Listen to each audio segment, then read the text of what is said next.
문제 21번. 흡입 관내를 흐르는 냉매 전기의 압력 강하가 커지는 경우 압력 강하식은 달시 바흐의 식입니다.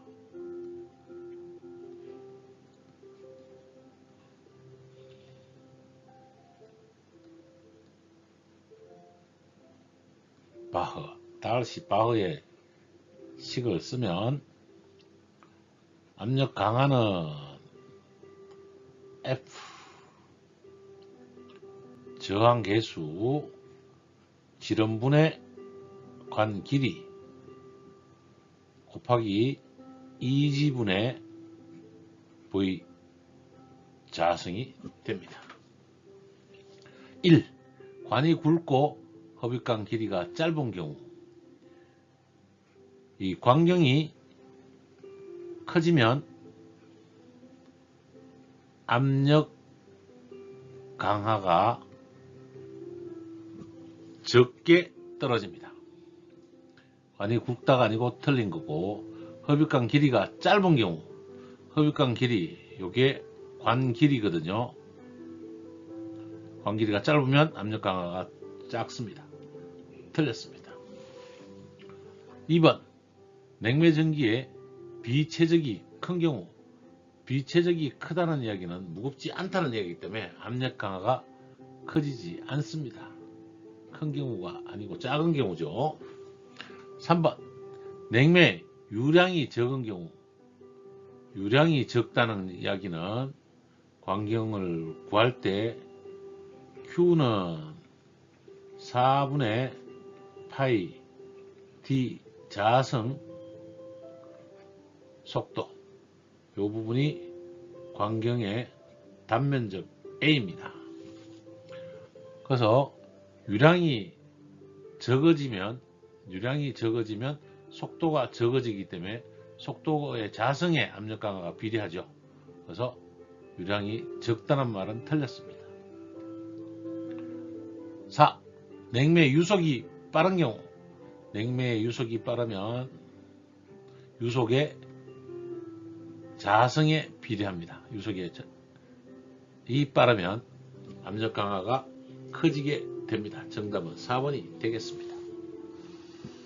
정답 포인트. 냉매 유속이 빠를수록 압력 강하는 증가한다. 몇 성? 자성에 비례합니다. 달시 바흐의 식, 식자는 한자로 이렇게 썼는데 이 식자 정도는 알아주면 나중에 기후사 시험 볼 때도 이런 식으로 쓰면 이중 글씨를 쓰게 된 거고, 한자를 안다는 이야기죠. 한자도 조금 알아두는 게 중요합니다. 그러면 달시 YG는 빼고 바흐식 이렇게 쓰면 좋겠네요. 델타 P는 F 곱하기 D분의 L 곱하기 2지분의 V 자성, 이렇게 쓰면 좋겠습니다. 정답 4번. 관 길이에 비례하고 속도의 자성에 비례하고 광경에는 반비례합니다.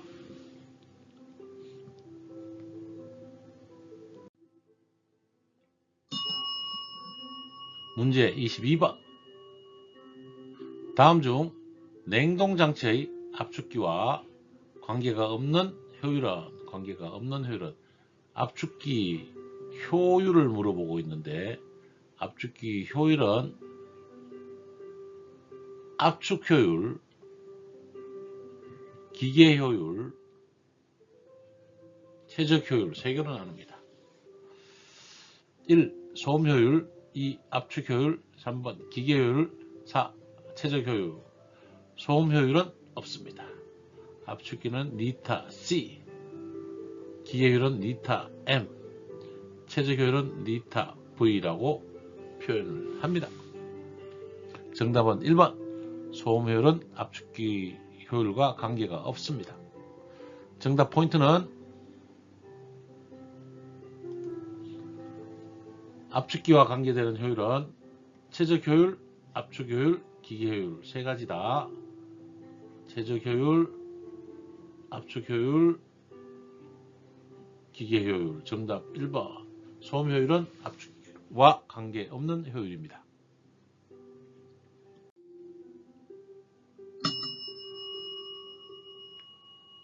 문제 23번.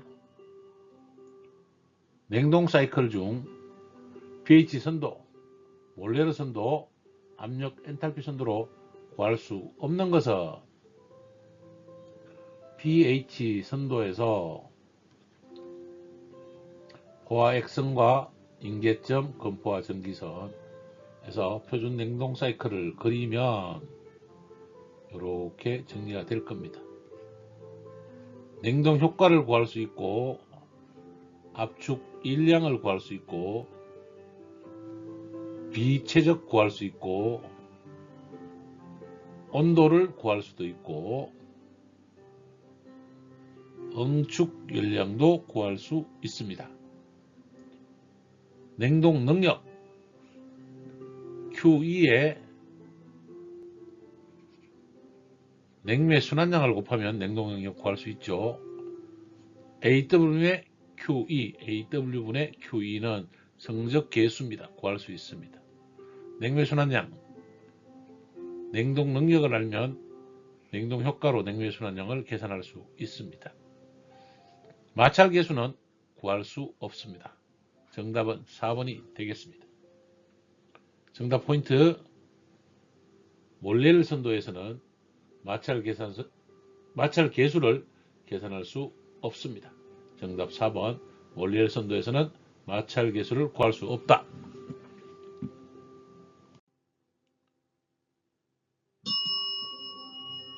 문제 24번. 이상 기체의 압력이 0.5MPa, 온도가 150도씨, 비체적이 0.4 큐빅미터/kg일 때 가스 상수는 얼마인가? 이상 기체 상태 방식이 되겠습니다. PV는 GRT에서 R을 구하라는 이야기네요. 그러면 R은 G 곱하기 T 나누기, 또 헷갈리네요. 제가 R은 P 곱하기 V 나누기 G 곱하기 T로 나눌 수가 있겠습니다. P 압력 0.5MPa이니까 압력은 파스칼로 정리해야 되거든요. 그래서 0.5 곱하기 메가니까 10의 6성 압력했고요. 최적은 0.4 나누기 G는 1kg으로 정리하면 질량 1kg일 때 온도는 150도 더하기 273 절대 온도여야죠. 이 온도는 절대 온도가 되겠습니다. 그래서 정답면 계산기를 누르면 약 472.81 줄/kg K가 나오겠습니다. 정답 4번이 됩니다. 정답 포인트. 이상기체 상태 방정식은 PV는 GRT에서 R값만 구하니까 GT분의 PV, G를 1, 질량 1로 놓으면 절대온도, 압력 파스칼, 최적 큐빅미터 이렇게 되겠죠. 계산기를 눌렀더니 472.81 줄/kg K. 정답은 4번이 되겠습니다. 계산 문제가 나오면 꼭 외워보시고 계산기로 PV는 GRT를 이해하고 기억하시라고 말씀드리는 것입니다.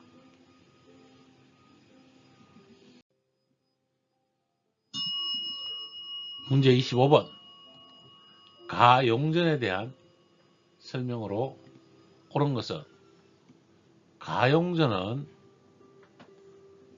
보일러, 냉동기 등 고온 부분에 설치하는 것이고 과열에 대한 기기 파손을 막기 위한 것입니다. 과열에 대한 기기 파손 방지가 목적입니다. 이 기기는 1. 저압 차단 스위치를 의미한다. 아닙니다. 2. 압축기 토출측에 설치한다. 고압 차단 스위치나 고압 차단 스위치가 되겠죠. 3. 순행식 응축기 냉각수 출구 측에 설치한다. 이거는 온도 센서 서모스탯을 설치하면 맞을 것 같고 아닙니다. 4번 응축기 또는 고압 수액기에 액배관을 설치한다. 액배관이요? 상부, 수액기 상부에 설치한다. 이렇게 바꾸고 4번을 정답으로 하겠습니다. 다른 곳은 없으니까. 가용전에 대해서 설명드리면 가용전은 압축기에서 나온 압축기라면 유불리기가 있겠지만 응축기를 순행식 쉘앤 튜브식으로 만들면 이제 이렇게 냉각수가 움직이겠죠. 그리고 아래쪽에 수액기를 설치하면 이거는 응축기고 콘덴서 요 상부에 설치해서 응축기와 수액기 상부에 설치해서 일정 온도 이상이 되면 녹아서 분출할 수 있게 파손을 방지하는 겁니다. 수액기가 나왔으니까 보속기까지 다 설치하면 스트레이너를 설치하고요.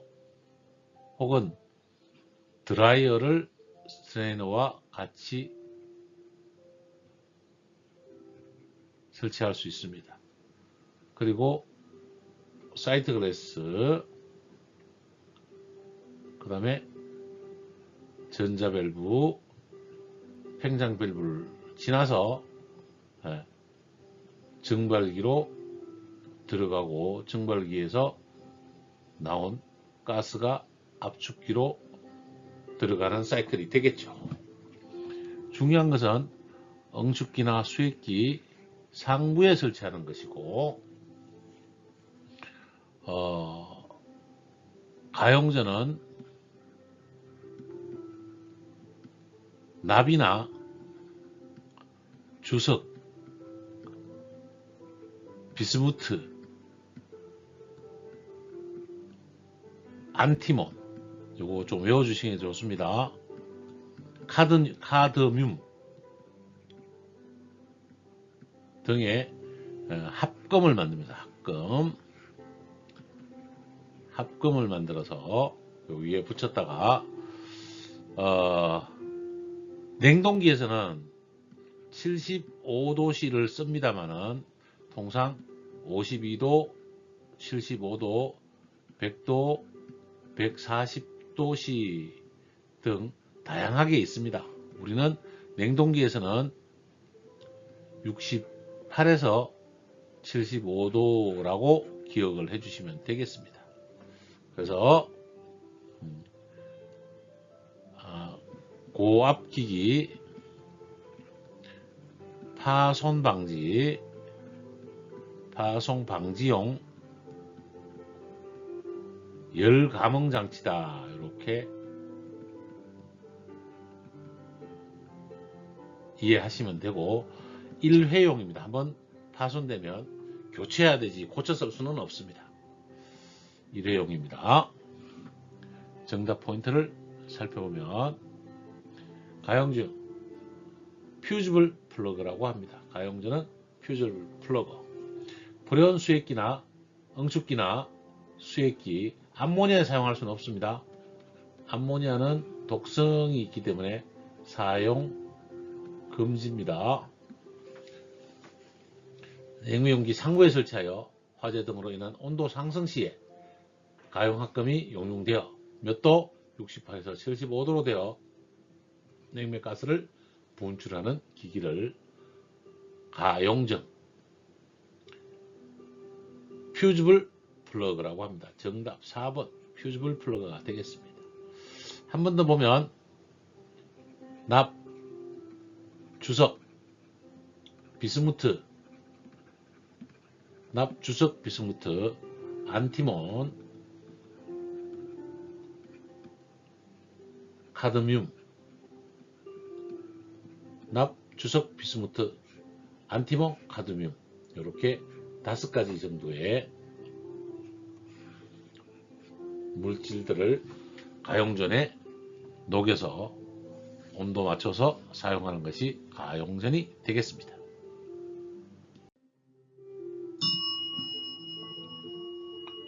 문제 26번.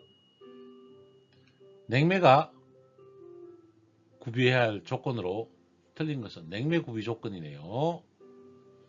1. 증발 잠열이 클 것. 증발 잠열이 큰 게 좋습니다. 그래야 냉동 효과가 좋아지고 냉매 순환량이 줄어들어서 압축 일량이 감소하고 성적 계수가 상승하는 효과가 생깁니다. 2. 응고점은 낮을 것. 응고점이 낮아야 됩니다. 낮은 온도에서 굳어버리면 냉매로서의 효용 가치가 없습니다. 3. 전기저항이 클 것. 전기저항이 커야 밀폐식 압축기에서 우리가 사용할 수 있고 냉장고나 에어컨에서 감전당하지 않습니다. 4. 전기의 비열비가 클 것. 비열비가 크면 토출가스 온도가 높아집니다. 비열비가 작을 것이죠. 비열비는 정적 비열분의 정압 비열이고 암모니아는 1.414 정도로 큽니다. 프레온은 약 1.2 내외 정도가 되겠습니다. 비열비가 크다는 이야기는 토출 가스 온도가 높다는 걸 의미하고 이 외의 악영향 10가지 꼭 기억하셔야 됩니다. 오늘은 설명하지 않겠습니다. 정답 포인트를 살펴보면 냉매 비열비는 작아야 좋습니다. 정답은 4번입니다. 냉매 비열비가 커지면 특히 암모니아 냉매는 비열비가 크기 때문에 워터 자켓을 설치하기도 합니다. 워터 자켓을 설치했다면 부속기기가 들어가기 때문에 가격이 비싸지는 고가의 냉동기가 된다는 이야기로 이해하시면 되겠습니다.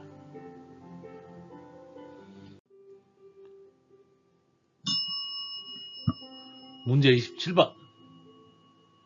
몰레르 선도에서 근도 X에 관한 설명으로 옳은 것은 근도라고도 하지만 근조도라고 하는 것이 일반적입니다. 1. 몰레르 선도의 포화 X 근도는 1이다. 아닙니다. 0입니다. 우리가 pH 차트를 그리는 게 더 빠르겠습니다. 항상 냉매가 나오면 pH 차트를 그리는 게 좋습니다. 포화 X선과 임계점, 근포화 전기선 요 사이에서 고압과 저압, 압축기는 등 엔트로피 변화, 관행각도 5도로 해서 마이너스 15도씨, 응축온도 30도씨, 관행각도 5도씨, 압축협유 상태는 포화 전기 상태 표준 냉동 사이클을 그렸습니다. 이제 근조도는 포화 X선과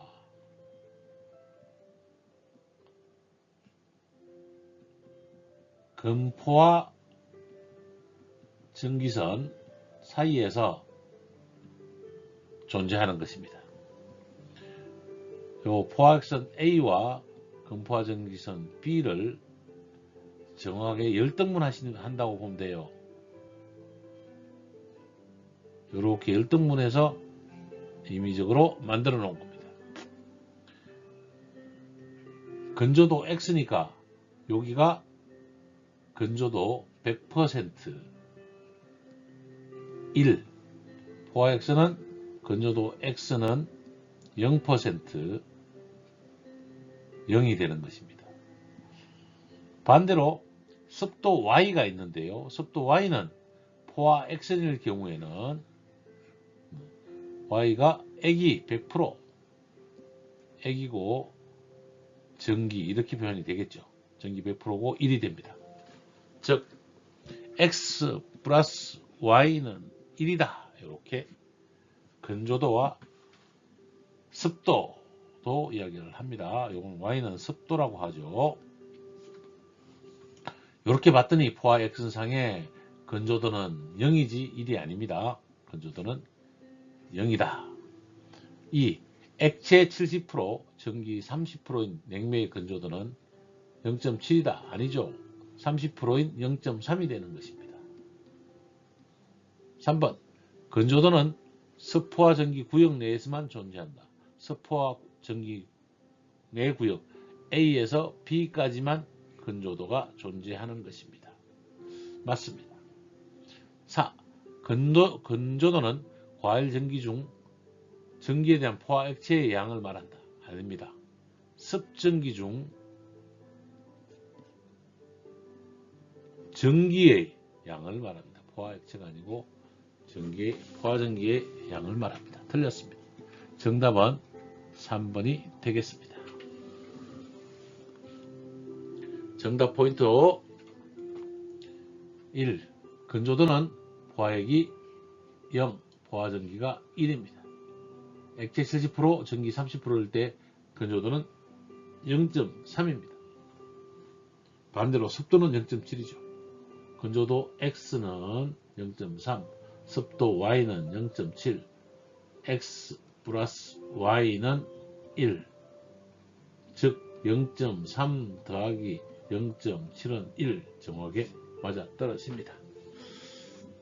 건조도는 습포화 전기 구역 내에서만 존재한다. 맞습니다. 4번. 건조도라 함은 습포화 전기 중 포화 전기의 양을 말합니다. 습포화 전기 중에 포화 전기의 양을 말합니다. 정답은 3번. 건조도는 습포화 전기 구역 내에서만 존재합니다. 정답 3번입니다. 문제 28번. 몰레로 순도에 대한 설명이 틀린 것은 몰레로 순도가 또 나왔네요. pH 몰레로 차트 그리고 포화 액선 임계점 금포화 전기선을 놓고 보도록 하죠. 1. 과열 구역에서 등 엔탈피선은 등원선과 거의 직교한다. 과열 구역에서 등원선은 이렇게 의자 모양으로 내려갑니다. 엔탈피선은 수직으로 되겠죠. 직교하지는 않습니다. 1번이 정답일 것 같고요. 2번 습전기 구에서 등원선과 등압선은 평행하다. 여기가 습전기 구역입니다. 이때 등압선과 등온선은 이렇게 일정하게 되겠습니다. 미안합니다. 여기죠. 여기 아니고 제가 그림을 이렇게 진하게 다시 그릴게요. 그래서 평행하다 맞습니다. 3번 포화 액체와 포화 전기 상태가 동일한 점을 임계점이라고 한다. 요 점을 임계점, 포화액과 포화 전기점이 똑같죠. 일정 압력 이상에서 잠열이 없이 액에서 전기로 바로 변하는 구역을 포화 임계점이라고 하고 위에 있는 선을 임계선이라고 합니다. 맞습니다. 4. 등 비최적선은 과열 전기 구역에서도 존재한다. 등 비최적선은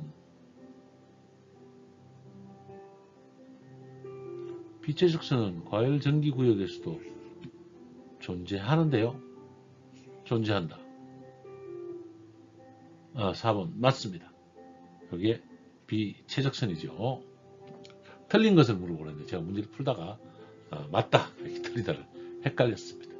1번 등 엔탈피선과 등 온선은 과열구역에서 직교하지는 않습니다. 수직이고 약간 이렇게 틀어나가기 때문에 직교한다고 볼 수 없습니다. 정답 포인트. 과열구역에서 등 엔탈피선은 수직, 등 온선은 우측으로 하향 곡선을 그리기 때문에 직교하지 않습니다. 정답은 1번이 되겠습니다.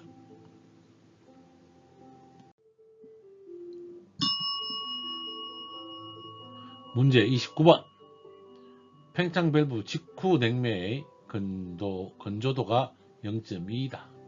냉매의 증발 잠열이 1884kJ/kg일 때 냉동 효과는 얼마인가? 바로 저는 이해해서 풀 수 있지만 기왕이면 pH 차트를 또 그려보도록 하겠습니다.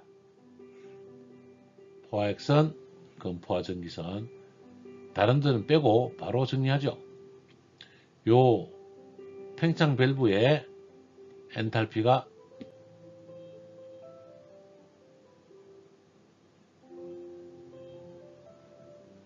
건조도가 0.2라고 합니다. 즉 그러면 요 값은 금포화 전기와 포화액 A와 B점의 값은 증발 잠열이고요. 0.2에서 요 A까지 값은 냉동 효과입니다. 냉동 효과를 물어보고 있죠.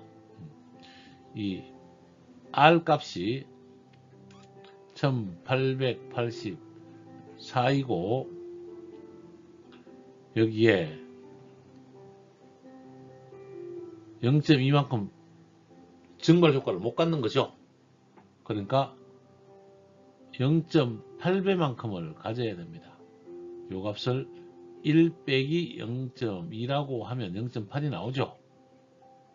요 값은 0.8이 됩니다. 그러면 요 값은 바로 냉동 효과가 되겠죠. 1884 곱하기 0.8 하면 약 1507.2 kJ/kg이 되겠습니다. 3번 1507.2 kJ/kg. 정답 포인트. 냉동 효과는 즉 습도 Y 곱하기 잠열 1 빼기 2는 X는 0.2 1 빼기 2는 습도 잠열은 1884 했더니 1507.2 kJ/kg. 정답 3번이 되겠습니다.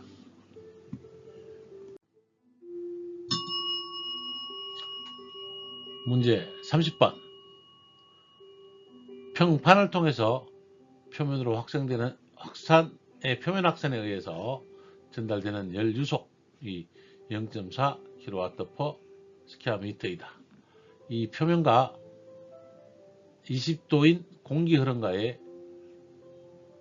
대류 전열 계수가 0.01 kW/sqm/h이다. 평판의 표면 온도는? 이라고 물어보고 있습니다. 즉 Q는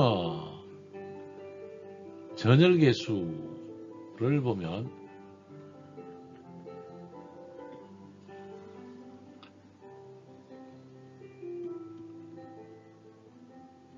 대류전이 알파 A T2 마이너스 T1이 되겠는데요.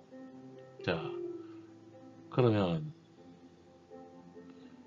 Q 값은 연료속이 0.4이고 대류 전열계수 알파 값은 0.01이고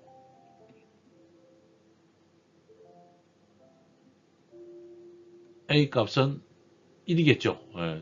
1스퀘어미터로 따로 주지 않았습니다만 1스퀘어미터 곱하기 T2 20도씨 이렇게 정리가 되겠습니다. 그러면 T2는 0.4 나누기 0.011에다가 플러스 20도를 더해주면 값이 나오겠습니다. 이거는 10이 나오네요. 10. 40이 나오네요. 요 값은 40 플러스 20 그래서 60도씨가 되겠습니다. 이걸 그림으로 그려보면 어떤 표면에 여기로 들어가는 열이 0.4이고 여기에 있는 전열계수가 0.01일 때 1스퀘어미터당 공기중이 20도씨라면 요 표면 온도는 몇 도씨인가 이렇게 물어보고 있는 거죠. 요 표면 온도는 60도이다. 그러면 열이 이렇게 올라가면서 전열이 된다는 이야기입니다. 정답 포인트 대류 열량 Q는 알파 A 델타 T 델타 T2는 Q 나누기 알파 A 플러스 T1 값을 정해서 60으로 계산식이 나왔습니다. 정답은 4번. 4번이 정답이 되겠습니다.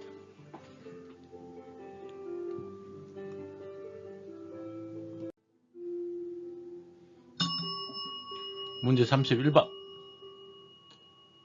이상적인 냉동 사이클과 실제 냉동 사이클에 대한 설명으로 틀린 것은 이상적인 냉동 사이클과 실제적인 냉동 사이클을 설명할 수 있는 사람이 많지는 않으실 건데요. 오늘 이상적인 사이클과 실제적인 냉동 사이클을 비교하고 문제풀이를 해드리도록 하겠습니다. 압축기, 응축기,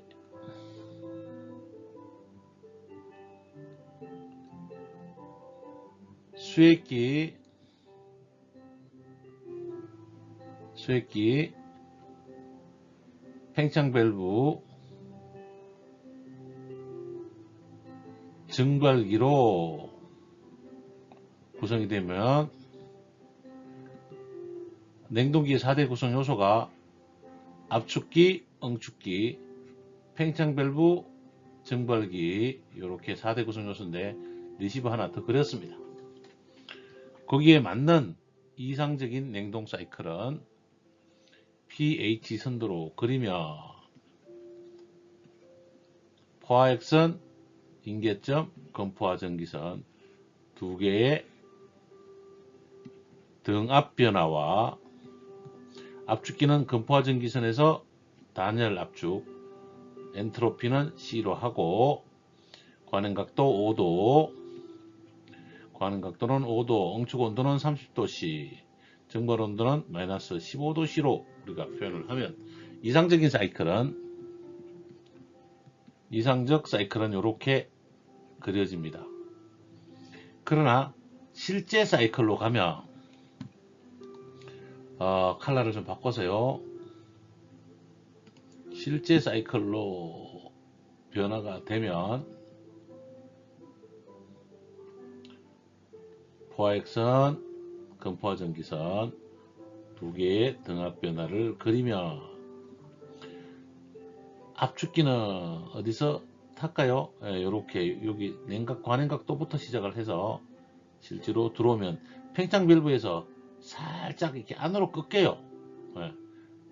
여기는 엔탈피가 일정하다고 되지만 실제는 약간의 열수 수가 있습니다. 이렇게 변하고요.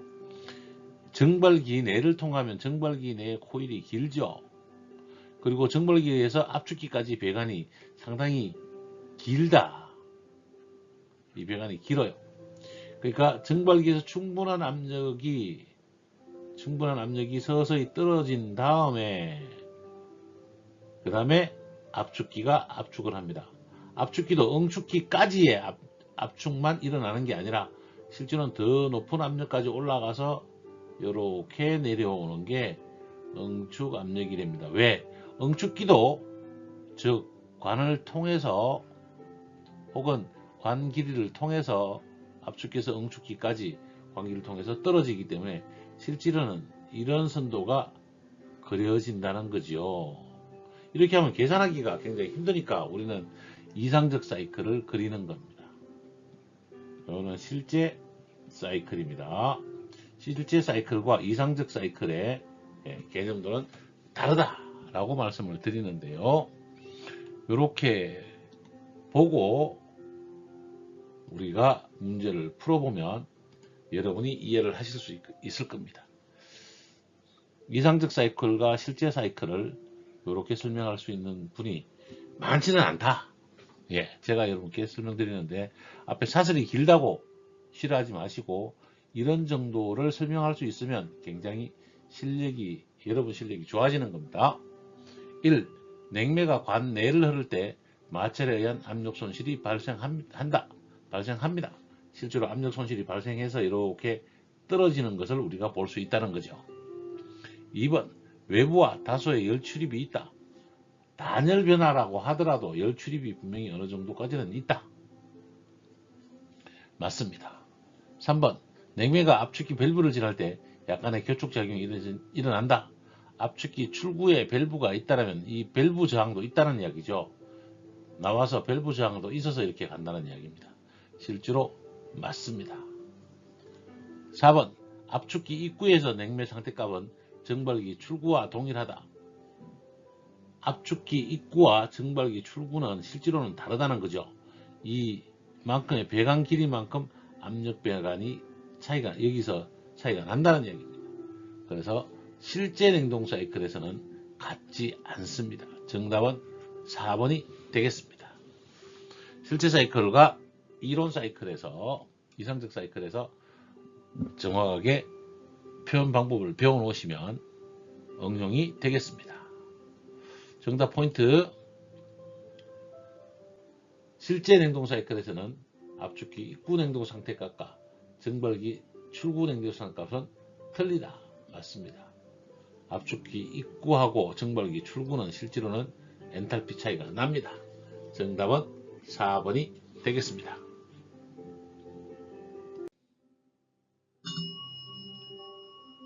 문제 32번. 흡수식 냉동기의 특징에 관한 설명으로 틀린 것은 1. 용량 제어의 범위가 넓어 폭넓은 용량 제어가 가능하다. 흡수식 냉동기는 용량 제어 범위가 넓습니다. 2번. 터보 냉동기에 비해 소음과 진동이 크다. 터보 냉동기는 압축기가 있죠. 어쨌든 터보 압축기가 있습니다. 왕복식에 비해서는 조용합니다만은 흡수식은 소음과 진동이 작습니다. 틀렸습니다. 3번. 부음부하에 대한 적응성이 좋다. 네, 흡수식은 부음부하에 대한 적응성이 좋습니다. 맞습니다. 4. 회전부가 적어 기계적인 마모가 적고 보수 관리가 용이하다.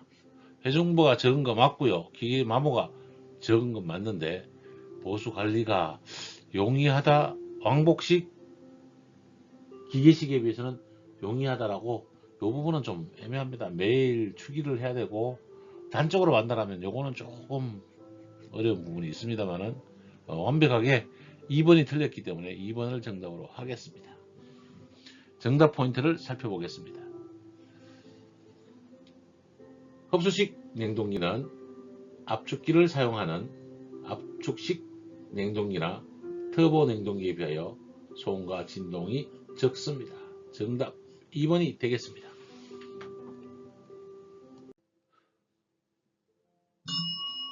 문제 33번. 액불리기에 대한 설명으로 옳은 것은, 액불리기는 어큐뮬레이터라 합니다. 어큐뮬레이터, 어디에 설치하냐면 정발기와 압축기 사이에 압축기로의 액압축을 방지하기 위해서 어큐뮬레이터를 사용합니다. 1. 장치를 순환하고 남는 여분의 냉매를 저장하기 위해 설치하는 용기를 말한다. 아닙니다. 압축기로 넘어가면 액을 정지한다 그랬죠. 2. 액분리기는 흡입관 중에 가스와 액의 혼합물로부터 액을 분리하는 역할을 한다. 그래서 액백, 나아가서는 액압축을 방지하는 기기가 되겠습니다. 맞습니다. 2번이 정답일 것 같고요. 3. 액분리기는 암모니아 냉동장치는 사용하지 않는다. 암모니아 냉동장치도 액분리기는 사용합니다. 4. 팽창밸브와 정발기 사이에 설치하여 냉각 효율을 상승시킨다. 팽창밸브와 정발기 사이에는 웬만한 기기들이 거의 없습니다. 바로 되고요. 그렇지는 않습니다. 2번이 정답이겠습니다. 통상 액분리기 어큐뮬레이터는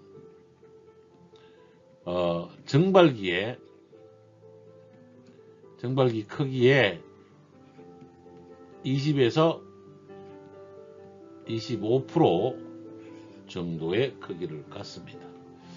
같은 액을 담는 용기로 우리가 수액기가 있죠. 리시버, 수액기는 전체 액냉매를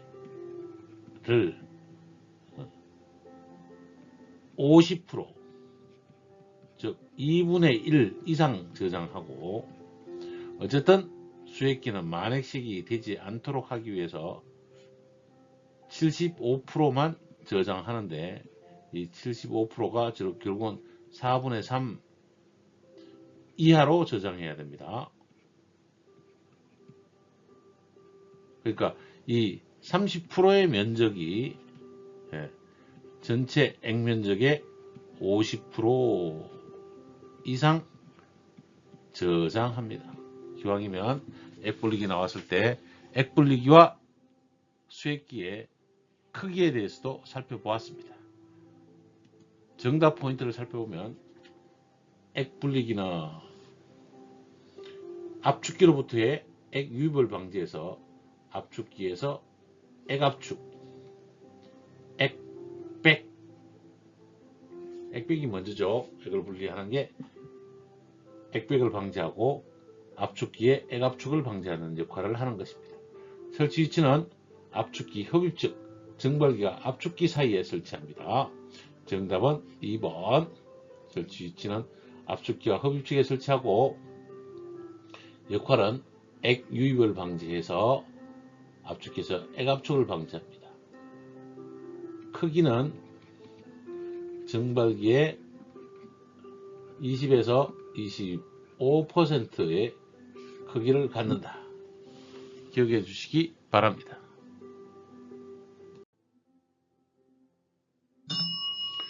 문제 34. 암모니아의 정발 잠열은 마이너스 15도씨에서 1310.4 kJ/kg이다. 실제로 냉동 능력은 1126.2 kJ/kg으로 작아진다. 차이가 생기는 이유로 가장 적절한 것은 1. 최적 효율 때문이다. 최적 효율은 압축기에 관한 거니까 아닙니다. 2. 전열면의 효율 때문이다. 하고 상관없습니다. 3. 실제값과 이론값의 차이 때문이다. 실제값과 이론값의 차이로 더 더 적을 수 있습니다만은 그렇지는 않습니다. 4. 교축 팽창 시 발생하는 프레시 가스 때문이다. 이것 때문에 잠열보다 냉동 효과가 적은 것입니다. pH 차트에서 제가 몇 번이고 설명을 또 드립니다. 포화액선, 인계점, 건포화 전기선, 표준 냉동 사이클은 이렇게 정리가 되죠. 마이너스 15도씨, 지금 마이너스 15도씨 됐잖아요. 암모니아인 경우에 요 정발 잠열은 1310.4인데 냉동 효과는 1126.2다. 왜 그러냐? 여기 건조도 X가 있기 때문에 그렇다. 건조도 X는 팽창 밸브에서 만들어지는 요 가스의 이름을 우리는 뭐라고 한다? 플래시 가스라고 한다. 라고 말씀드렸습니다.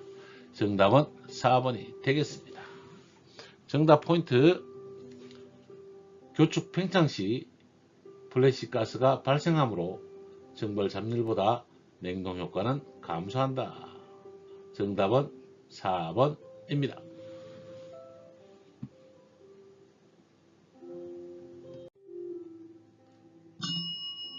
문제 35번. 냉동장치 내에 불응축 가스가 혼입되었을 때 냉동장치의 운전에 미치는 영향으로 가장 거리가 먼 것은 1.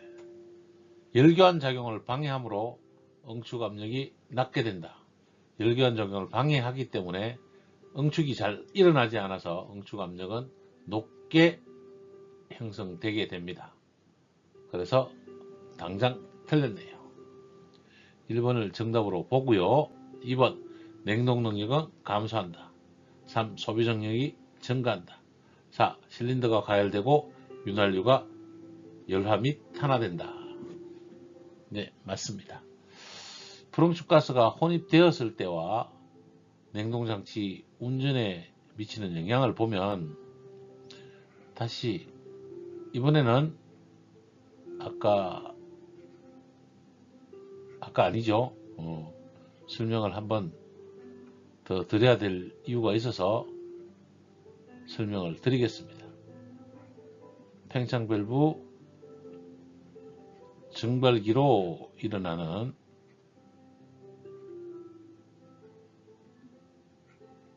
냉동기 4대 구성 요소가 있다라면 pH 차트 정상적인 운전이라면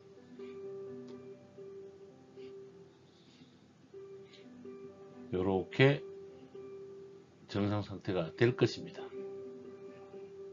그런데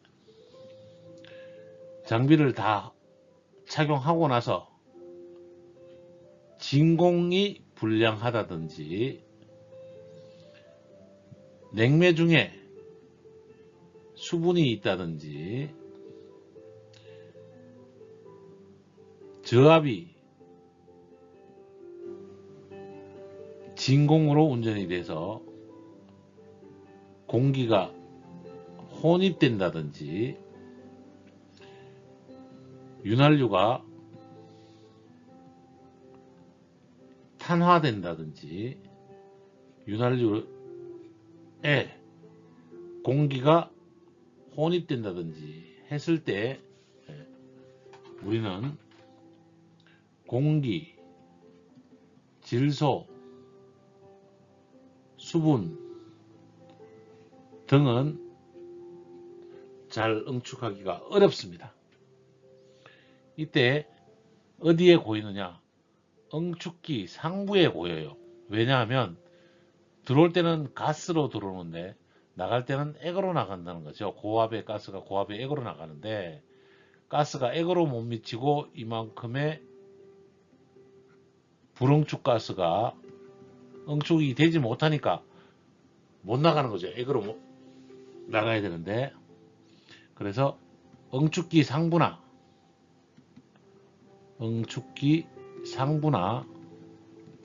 수액기 상부에 고이게 됩니다.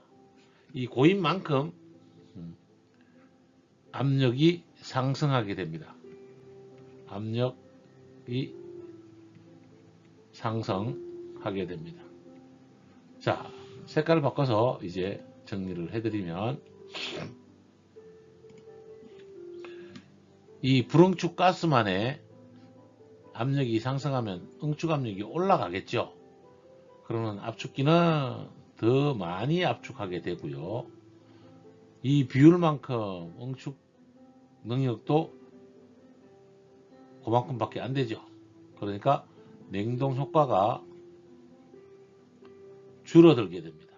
냉동 효과가 작게 되죠. 자, 이 악영향이, 자, 불응축 가스가 높아지든지 응축기가 냉각 불량이 일어나든지, 어쨌든 응축 압력이 상승하면 첫 번째로 실린더가 과열됩니다. 두 번째로 윤활유가 열화합니다. 세 번째로 윤활유가 탄화합니다. 네 번째로 축수 하중이 증가합니다. 다섯 번째로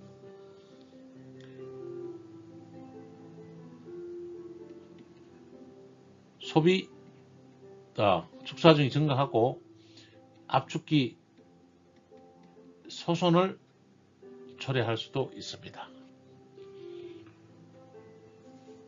여섯 번째로 소비 동력이 증가합니다. 일곱 번째로 냉동 능력이 감소합니다. 여덟 번째로 성적 개수도 감소하게 되죠. 이 외에도 더 많은 작용이 있습니다만은 제가 10가지를 하는데 지금 8가지밖에 생각이 안 나네요. 이러한 악영향을 가져온다는 거죠. 실제로는 더 이렇게 정리가 되겠죠. 악영향을 가져오는 효과를 가져오기 때문에 불응축 가스를 제거해 줘야 됩니다. 불응축 가스는 응축기와 수액기 상부에 고이게 됩니다. 응축기 상부와 수액기 상부에 고이는데, 응축기로 수액기 압력이 기계실에 있다 보니까 온도가 상승하면 압력이 또 상승합니다. 응축기에서 액이 못 내려오겠죠. 그래서 만드는 관이 균압관입니다. 균압관 상부에서 우리가 불응축 가스를 혼입해서 가스 퍼즐을 하게 됩니다. 불응축 가스 하나로 냉동기 전반에 걸쳐서 설명을 한번 드렸습니다. 참고하시기 바랍니다. 정답 포인트를 설명드리면, 불응축 가스가 혼입되면 열교환 작용을 방해하므로 응축 압력이 높게 되고, 응축 압력이 높게 되니까 실린더가 가열되고 윤활유가 열화하고 탄화합니다. 축사중이 증대하고 윤활유가 타버렸기 때문에 압축기 소손의 우려가 있습니다. 소비 동력이 증가하고 냉동 능력은 감소하는 효과도 있습니다. 비체적도 실제로는 커져요. 그리고 성적 개수가 감소하는 효과까지 악영향을 가지고 있습니다. 선도를 그리고 악영향도 기억하시고, 불응축 가스나 가스 퍼져 아래쪽에 있는 공기 혼입의 원인도 정확하게 기억해 주셔야 되겠습니다. 특히 불응축 가스인 공기가 혼입되면 프레온인 경우에는 압축기 팽창 밸브 폐쇄가 오게 되죠. 수증기가 0도시에 동결을 하기 때문에 팽창 밸브가 폐쇄돼서 냉동기가 멈추는 상태가 됩니다. 정답 포인트까지 다 살펴봤고요. 정답은 1번이 되겠습니다.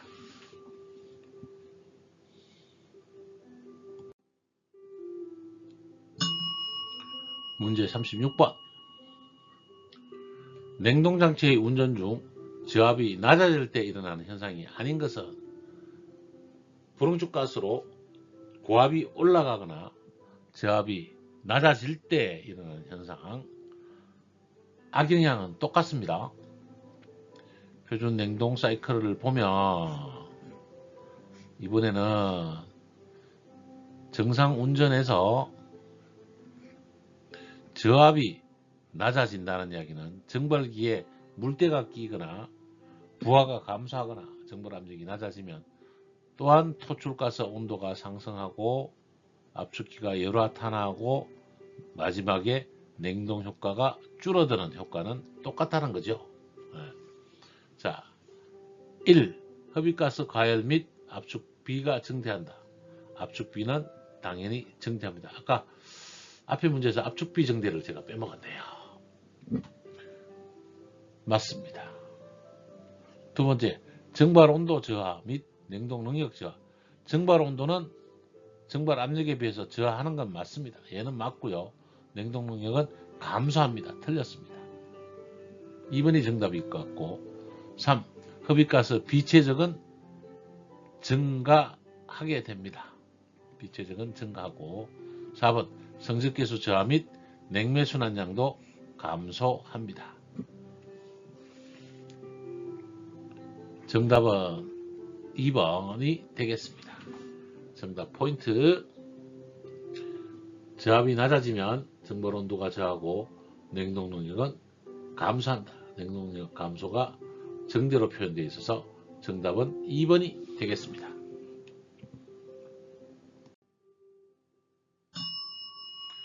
문제 37번. 냉동장치에서 플래시 가스가 발생하지 않도록 하기 위한 방지 대책으로 틀린 것은 플래시 가스는 팽창 밸브에서 당연히 줄 톰슨 효과에 의해서 발생하게 되는 이 건조도 X를 우리는 플래시 가스라고 합니다. 플래시 가스를 줄일 수 있다라면 즉 냉동 효과가 커지게 되는 거죠. 요걸 보고 작업을 하는데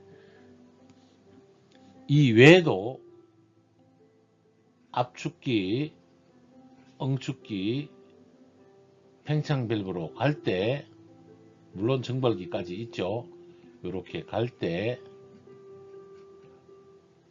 응축된 고압의 액이 단열이 되지 않거나 이럴 때 액이 가스로 변하기도 합니다. 팽창 밸브 직전에 먼저 가스로 변해버리면 훨씬 더 작은 냉동 효과를 갖죠.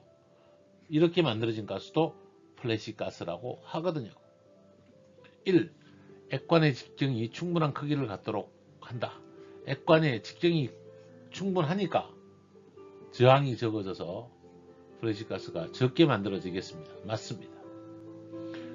2번. 정발기 위치를 응축기가 비교해서 너무 높게 설치하지 않는다. 정발기가 응축기보다 높게 있으면 올라오면서 플래시 가스가 발생할 수도 있습니다. 맞습니다. 3번. 예곽이나 필터의 점검 청소를 시작한다. 응축기 다음에 스트레이너 즉 드라이어를 놓고 우리가 필터가 들어있는 것처럼 청소가 실시되면 좋겠습니다. 맞습니다. 4번. 액관 냉매의 관행 각도를 줄인다. 관행 각도를 줄이는 게 아니고 관행 각도를 더 표준 냉동 속도보다 더 키워줘야 냉동 효과 즉 플래시 가스가 줄어들게 됩니다. 관행 각도를 키운다.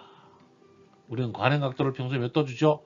5도C를 줍니다. 5도C보다 더 키우면 냉동 효과는 더 커지게 됩니다. 4번이 정답이 되겠습니다. 정답 포인트. 액관에서의 액냉매의 관행 각도가 커지면 플래시 가스 발생이 줄어들어서 냉동 효과도 커지고 성적계수도 좋아집니다. 정답은 4번이 되겠습니다.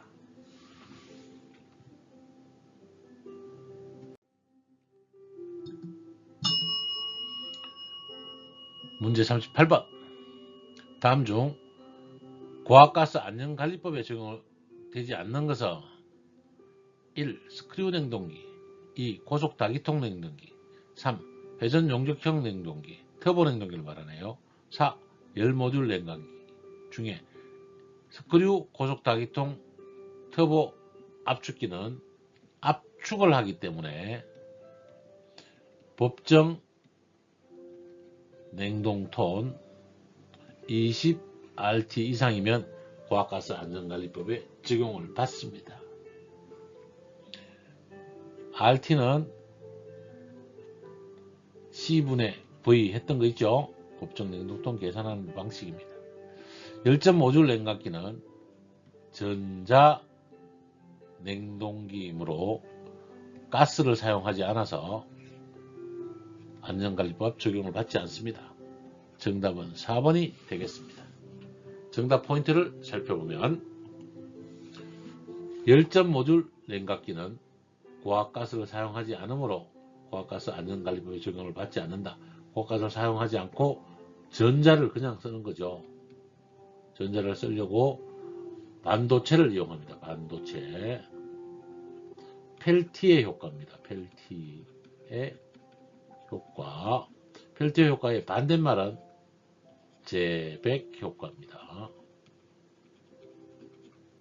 제백 효과는 전선에 고온과 저온을 주면 전기가 흐른다가 제백 효과고, 펠티의 효과는 반도체를 직렬로 연결해서 직류전기를 통하면 고온부와 저온부가 만들어진다. 저온부를 냉동기로 이용하면 되겠습니다. 정답은 4번이 되겠습니다.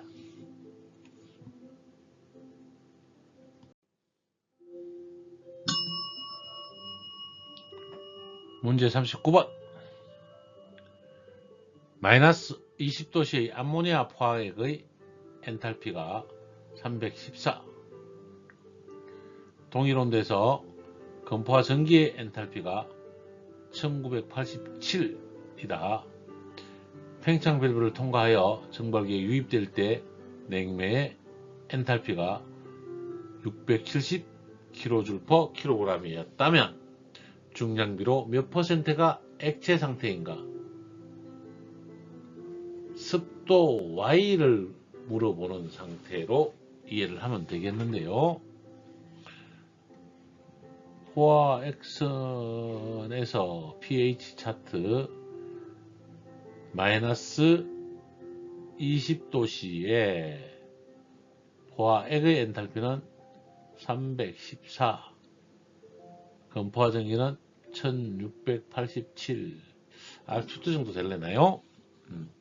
근데 팽창 밸브를 통과한 이 엔탈피가 670이라면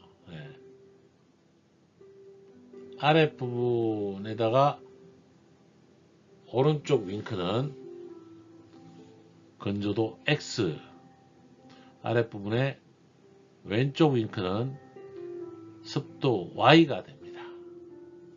X 플러스 Y는 1이죠. 뭐 X를 구해도 좋고 Y를 구해도 좋습니다. 상관없습니다. 저는 X를 구해보도록 하겠습니다. X는 1687 빼기 314분의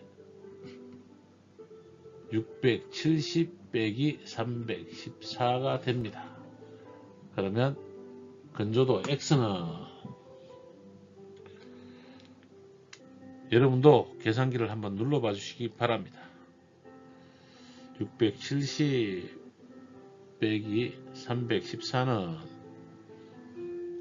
356이고요. 1687 빼기 314는 1373이 되겠습니다. 356 나누기 1373은 0.259네요. 0.259가 되겠습니다. 요 퍼센테이지만 만큼 이제 25.9%죠.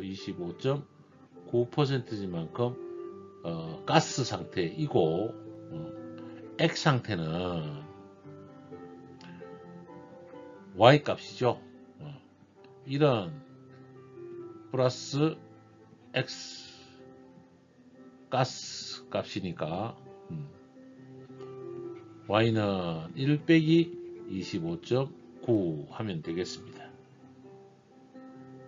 그러면 약 74%가 나오네. 0.74이고 74%가 액 비중의 비율이라는 이야기입니다. 정답은 3번이 되겠습니다. 쉽게 잘 풀죠? 정답 포인트. 액체의 중량비, 습도 Y는 습도 Y로 풀었네요. 이것분의 요것 그랬더니 74%가 바로 계산이 됩니다. 저는 약간 X를 풀고 Y를 찾아냈지만 Y를 바로 푸는 방법도 있다. 제가 설명드렸죠. 정답 3번이 되겠습니다.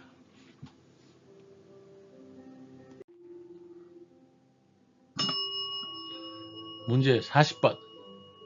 정발식 응축기에 관한 설명으로 옳은 것은 정발식 응축기, 에바 콘덴사 응축기에 대한 설명이네요. 직팽식 응축기입니다. 1. 정발식 응축기의 냉각수는 보충할 필요가 없다. 보충해 줘야 됩니다. 비산량과 정발량 모두 보충해 줘야 됩니다. 물론 캐리오버 청소수도 당연히 보충해 줘야 될 것입니다. 그래서 틀렸습니다. 2번 정발식 응축기는 물의 현열을 이용하여 냉각하는 것이다. 아니다. 정발한다 그랬죠. 잠열도 이용합니다. 모두 이용합니다. 틀렸습니다. 3번 내부에는 냉매가 통하는 나관이 있고 그 위에 노즐을 이용하여 물을 산파하는 형식이다. 맞습니다. 직팽식의 특징입니다. 3번이 정답일 것 같고요. 4번 압력 강화가 적으므로 고압측 배관에 적당하다. 배관 길이가 길어서 압력 강화가 큽니다. 고압측 배관에 사용을 하지만 적당하지는 않습니다. 틀렸습니다. 정답은 3번이 되겠습니다. 정답 포인트. 정발식 응축기의 냉각수는 물의 소비량과 비산수량, 드레인 수량만큼 보충해줘야 된다. 2. 정발식 응축기는 물의 잠열을 이용하여 냉각하는 것이다. 일부 현열도 있다. 4. 직팽식이라서 다이렉트 DX 코일 방식이라서 압력 강화가 큽니다. 정답은 3번이 되겠습니다.